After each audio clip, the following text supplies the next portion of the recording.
hindi na natin kasalanan yun na huminto ang kahit na sino o umalis o tumalikod. Hindi na natin kasalanan. Basta nadala natin sila sa Diyos na alagaan, tinry natin silang alagaan, kung sa kabila ng lahat ng ginagawa natin paglingap, pag mayroong karamdaman, pag may problema, pag may kalamidad, tinutulungan natin makaahon, pagtatayo ng bahay na nawasak ng sunog o bagyo. Kung ginawa na natin lahat yung pwede nating magawa para sa kapatid, sa kabila ng bagay na yun tumigil pa rin siya, hindi na natin yung kasalanan.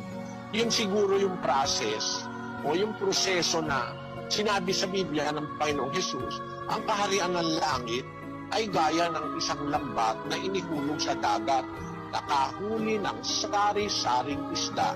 Pagdating sa pampang, iniisa-isang inihihiwala yung isda na pakikinabangan at yung isdang hindi pakikinabangan, hindi pwedeng kainin, itinatapon yun.